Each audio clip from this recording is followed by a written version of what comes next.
አብዛኞቹ የኢትዮጵያ አርቲስቶች እውነት የሀገራችን አርቲስቶች መሆናቸው ጥያቄ እስከሚጭር ድረስ እጅግ በምቾቱ ሲንደላቀቁ ሲዝናኑና ዘመኑን የዋጁ ቅንጡ መኪኖችን ሲያሽከረክሩ ይስተዋላሉ።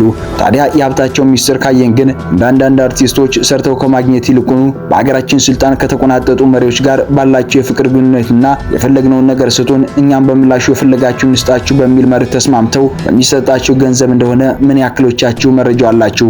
በዛሬው መሰናዷችሁን ለተወሰነ ደቂቃዎች ከኛ ጋር አብራችሁን ከቆያችሁ በዚህ ጉዳይ ያሉትን መረጃዎችን የምናጋራችሁ ይሆናል። ቪዲዮውን ላይክ እና ቻናሉን ሰብስክራይብ በማድረግ አብራችሁን ቆዩ። እኛ ያልጠቀስነው እውነት ካለ ሐሳባችሁን ኮሜንት ሴክሽን ላይ ማጋራት እንዳይረሳ። ቀደም ባሉ ዓመታቶች መላው ኪነ ጥበብ ባለሙያዎች የሀብታችን ሚስጥርና ስኬታችን የኢትዮጵያ ሕዝብ ነው ሲሉ በብዛት ይደመጡ ነበር። መላው የሀገር ሕዝብም አርቲስቶቻችን መደገፍና ማገዝ ያለብን እኛው ነን በሚል መርህ አንዳችም አይነት ህመም ሲደርስባቸው ካላቸው ገንዘብ ቀንሰው ሲደግፉ ይስተዋሉ የነበረ ቢሆንም አሁን ላይ ግን ሀብቶቻችን የኢትዮጵያ አርቲስቶች ናቸው ብንል ማጋነን አይሆንም። በተለይ እይታችንን ወደ ሴት አርቲስቶቻችን ካዞርን የሚነዱት መኪና ቅንጡ ከመሆኑና እጅግ በጣም ውድ ሲሆን እያንዳንዳቸው ቢያንዳንድና ከዚያ በላይ የመኪና ባለቤት ሆነዋል። እነዚህ አርቲስቶች እጅግ የሆኑ የመኪና ባለቤቶች ከመሆናቸው ባሻገር የሚዝናኑባቸው ቦታዎችን ስንመለከት እኛ የምንኖርበት የትኛው ፕላኔት ላይ ነው የሚል ጥያቄ የሚያጭር ጉዳይ ነው። ከሀገራችን ከፍተኛ ባለስልጣናት ጋር ቀጥተኛ ግንኙነት ካላቸው አርቲስቶች ውስጥ በቀዳሚነት ደረጃ የምትጠቀሰው ብሩክታዊት ሽመልስ ናት። በሀገራችን የፊልም ኢንዱስትሪ ውስጥ እዚህ ግባ የሚባል ስራ ስትሰራ ለመመልከት ባንበቃም በትወና ከተሳተፈችባቸው ፊልም ይልቁን በምትለብሳቸው ልብሶችና ባላት የሰውነት ቅርጽ ሁላችንም ግርምት ላይ የጣለች ናት። ብሩክታዊት አንዳንዴ በምትለብሳቸው ልብሶችና በምታሳየው ቅብጠት እውነትም ከጀርባዋ ሌላ ኃይል እንዳለ ምስክር ነው። ምንም እንኳን በተወሰኑ ፊልሞች ላይ ከረዳት ተዋናይነቷ ባሻገር መሪ ተዋናይ ሆና ብትተውንም በትወናው ላይ ያሳየችው ብቃት ግን ያን ያክል አይደለም ሲሉ በፊልም ኢንዱስትሪ ውስጥ ያሉ የጥበብ ባለሙያዎች ሲናገሩ ይደመጣሉ። አንዳንዶች ብሩክቲ ከትወናው ይልቁኑ በማስታወቂያው ስራዎች ላይና በሞዴሊንግ ስራዎች ላይ የተካነች ናት ሲሉ ይደመጣሉ። ከሀገራችን የጥበብ አፍቃሪያን ስማቸው በተለያዩ ጉዳዮች ከሚታሙት ውስጥ በግል ሶሻል ሚዲያዎች ከታየች ለህዝቡ መነጋገሪያ የሚሆን ጉዳይን በማጋራት ስለ እርሷ ሲናገሩና ሲያወሱ እንዲሰነብቱ የምታደርግ የሀገራችን ባለሀብት ቅምጥ ናት። ቀደም ባሉ ጊዜያት በኢቢኤስ ቴሌቪዥን በነበራት ቆይታ ላይ መላው የሀገሬው ህዝብ መነጋገሪያ ለመሆን የማልምሰው አፈር፣ የማልነዳው ተራራ፣ የማልፈነቅለው ድንጋይ የለኝም ስትል እውነታውን ለህዝብ አጋርታለች።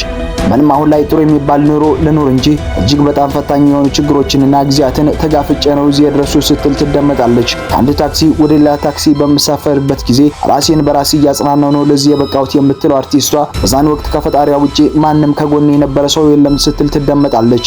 ምንም እንኳን ፊልም ላይ ከተወነችና በተለያዩ የማስታወቂያዎች ስራዎች ላይ ከተሳተፈች በርካታ ጊዜያትን ያስቆጠረችው አርቲስቷ የምትኖርበት መኖሪያ ቤትና ስታሽከርክራቸው የምትታያቸው መኪኖች እንዲሁም በተለያዩ የዓለማችን ለመዝናኛነት ከሚመረጡ ከተሞች ላይ መዝናናት ያበቃት ምን ነው ብለን ካየን ግን የዚህ ሁሉ ሀብት ሚስጥር በአንድ ወቅት የሀገራችን መዲና በሆነችው አዲስ አበባ ላይ ከፍተኛ ባለስልጣን የነበረና ከተወሰኑ ጊዜያት በኋላ የማዕድን ሚኒስቴር በመሆን ያገለገለው ሰው ቅምጥ በመሆን ማንም ሰው ሊኖር የማይችለውን የቅንጦት ኑሮ እንደምትኖር ከቅርብ ጓደኞቿ አምልጠው የወጡ መረጃዎች ያትታሉ።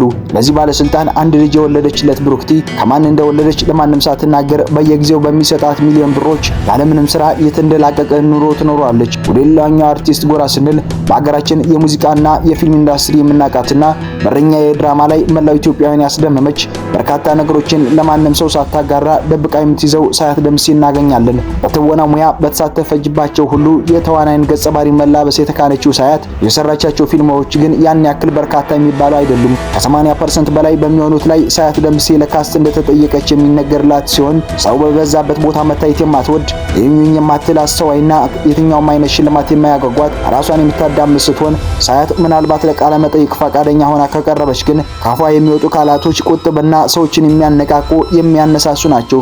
አርቲስት ሰላም ተስፋዬ የኔ አርአያ ሳያት ደምሴ ናት ስትል የምትናገርላት ሳያት ለብዙ ሴቶች እንደ ሞዴልነት ትወሰዳለች። ምንም እንኳን ሳያት የበርካታ ሴቶች ሞዴል ብትሆንም ስለ ትዳር ሁኔታዋ አንዳች መረጃ ተሰምቶ አያውቅም። ሳያት ምንም እንኳን ገና በልጅነት እድሜዋ በሰባት ወንድ እንደዚህ ሆነች እንደዚህ ተደረገች የሚሉ መረጃዎች የሚሰሙ ሲሆን ዓለም እንደፈለገች ስትዞር ስትዝናና አንዳንዴ ትስተዋላለች። ሳያት ብዙ ጊዜ ልታይ አትበል እንጂ እጅግ በጣም ቅንጡ ኑሮ ከሚኖሩ የሀገራችን አርቲስቶች ውስጥ በቀዳሚነት ደረጃ ላይ ተቀምጣለች።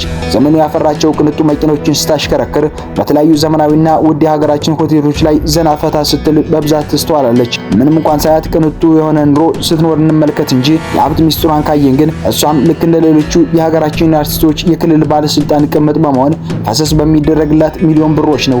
አሁን ላይ የጠቅላይ ሚኒስትሩ አማካሪ በመሆን የሚገኘውና ቀደም ባሉ ዓመታቶች ውስጥ የህዝብ ግንኙነት ባለሙያ በመሆን ሲሰራ የነበረው ባለስልጣን ለሳያት ሚሊዮን ብሮችን ካልሰጠህ ስልጣን ሙዚቃን ትለቃለች የተባለ ይመስላል። ወደ ሶስተኛው አርቲስት ጎራ ስንል አሁን ላይ መነጋገሪያ የሆነችውና በሙዚቃዋ መላው የሀገሬ ሙዚቃ አድማጭ የተሸነፈላት ሃይማኖት ግርማን እናገኛለን።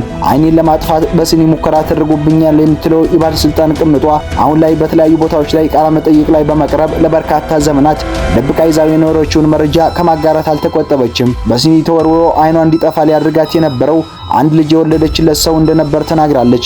ቀደም ባሉ ዓመታቶች ባሏ የነበረው ሰው መኪናውን እንኳን ሳይቀር ሽጦ ለእርሷ ይሰጣት ነበር። አሁን ላይ በርካታ ሚሊዮኖች ባለቤት የሆነችው ሃይማኖት ግርማ የበርካታ ወንዶችን ንብረት የቀማች ናት ብለው አንዳንዶቹ ሲናገሩ፣ ሌሎቹ በአንጻሩ የሃይማኖት የሀብት ሚስጥር በሰራቻቸው የሙዚቃ ስራዎች ላይ የተከፈላት ዳጎስ ያለ ገንዘብና በተለያዩ ኮንሰርቶች ላይ ጠንክራ በመስራቷ ናት የሚሉም አልጠፉም። እኔ ፈልጌ አይደለም ቅምጥ የሆኑት የምትለው አርቲስቷ ቀደም ባሉ ዓመታቶች ግን አቅዳበትና ጄኔራሉን በፍቅር ለመጣል ያልሰራችው ስራ እንዳልነበር ይነገራል። የተንጣለለ መኖሪያ ቤት ባለቤትና በቤቷ ዘመናዊ የቤት ቁሳቁሶችና የመዋኛ ገንዳ እንኳን ሳይቀር ባለቤት ለመሆኗ ሚስጥር የቀድሞ የሀገራችን ባለስልጣንና አሁን ላይ በወታደራዊ ስልጣን ከፍተኛ ቦታን የተቆናጠጠው ሰው በፍቅር ጠባ አድርጋ እንደሆነ ሁሉም ሰው የሚያውቀው ጉዳይ ሆኗል።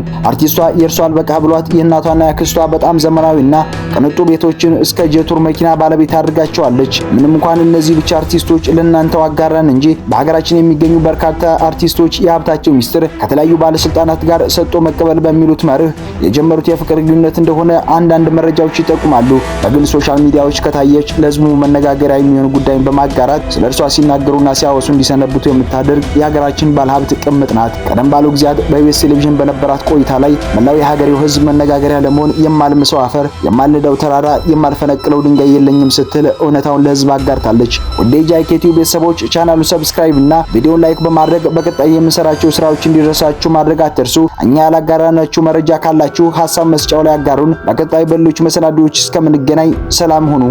ምንም አሁን ላይ ጥሩ የሚባል ኑሮ ልኑር እንጂ እጅግ በጣም ፈታኝ የሆኑ ችግሮችንና ጊዜያትን ተጋፍጬ ነው እዚህ የደረሱ ስትል ትደመጣለች። ከአንድ ታክሲ ወደ ሌላ ታክሲ በምሳፈርበት ጊዜ ራሴን በራሴ እያጽናናው ነው ለዚህ የበቃሁት የምትለው አርቲስቷ በዛን ወቅት ከፈጣሪዋ ውጪ ማንም ከጎኔ የነበረ ሰው የለም ስትል ትደመጣለች። ሌሎቹ በአንጻሩ የሃይማኖት የሀብት ሚስጥር በሰራቻቸው የሙዚቃ ስራዎች ላይ የተከፈላት ዳጎስ ያለ ገንዘብና በተለያዩ ኮንሰርቶች ላይ ጠንክራ በመስራቷ ናት የሚሉም አልጠፉም። እኔ ፈልጌ አይደለም ቅምጥ የሆኑት የምትለው አርቲስቷ ቀደም ባሉ ዓመታቶች ግን አቅዳበትና ጄኔራሉን በፍቅር ለመጣል ያልሰራችው ስራ እንዳልነበር ይነገራል። ምንም እንኳን ፊልም ላይ ከተወነችና በተለያዩ የማስታወቂያዎች ስራዎች ላይ ከተሳተፈች በርካታ ጊዜያትን ያስቆጠረችው አርቲስቷ የምትኖርበት መኖሪያ ቤትና ስታሽከርክራቸው የምትታያቸው መኪኖች እንዲሁም በተለያዩ የዓለማችን ለመዝናኛነት ከሚመረጡ ከተሞች ላይ ለመዝናናት ያበቃት ምን ነው ብለን ካየን ግን የዚህ ሁሉ ሀብት ሚስጥር በአንድ ወቅት የሀገራችን መዲና በሆነችው አዲስ አበባ ላይ ከፍተኛ ባለስልጣን የነበረና ከተወሰኑ ጊዜያት በኋላ የማዕድን ሚኒስቴር በመሆን ያገለገለው ሰው ቅምጥ በመሆን